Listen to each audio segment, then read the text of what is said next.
بسم الله الرحمن الرحيم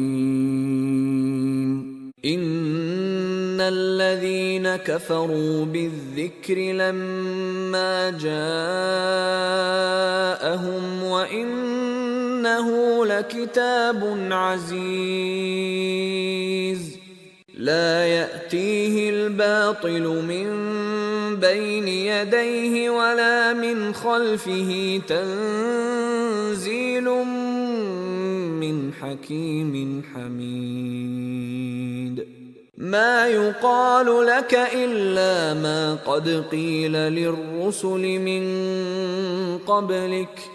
إن ربك لذو مغفرة وذو عقاب أليم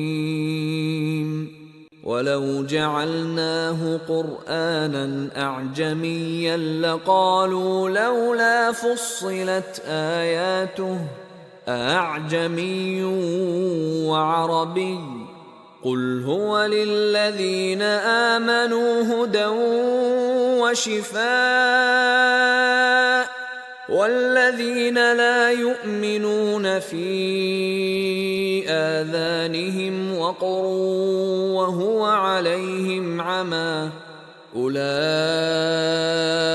ينادون من مكان بعيد ولقد آتينا موسى الكتاب فاختلف فيه ولولا كلمة سبقت من ربك لقضي بينهم وإنهم لفي شك منه مريب من عمل صالحا فلنفسه ومن أساء فعليها وما ربك بظلام للعبيد إليه يرد علم الساعة وما تخرج من ثمرات من أكمامها وما تحمل من أنثى ولا تضع إلا بعلمه ويوم يناديهم أين شركائي قالوا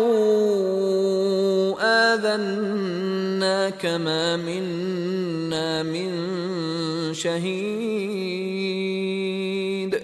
وضل عنهم ما كانوا يدعون من قبل وظنوا ما لهم من محيص لا يسأم الإنسان من دعاء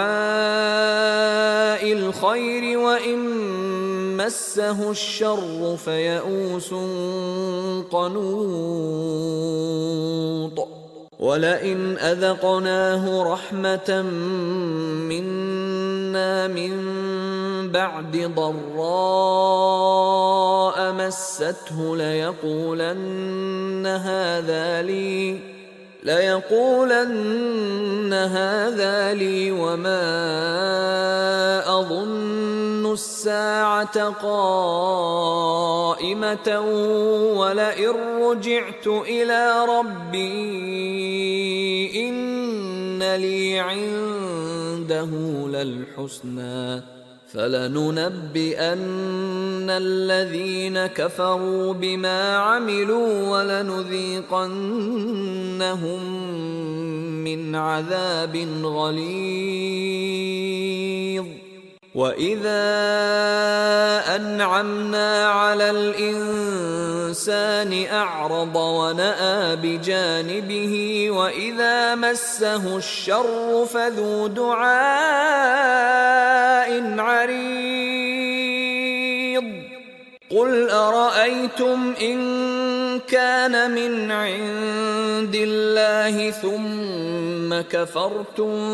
به من أضل ممن هو في شقاق بعيد سنريهم آياتنا في الآفاق وفي بأنفسهم حتى يتبين لهم أنه الحق. أولم يكف بربك أنه على كل شيء شهيد. ألا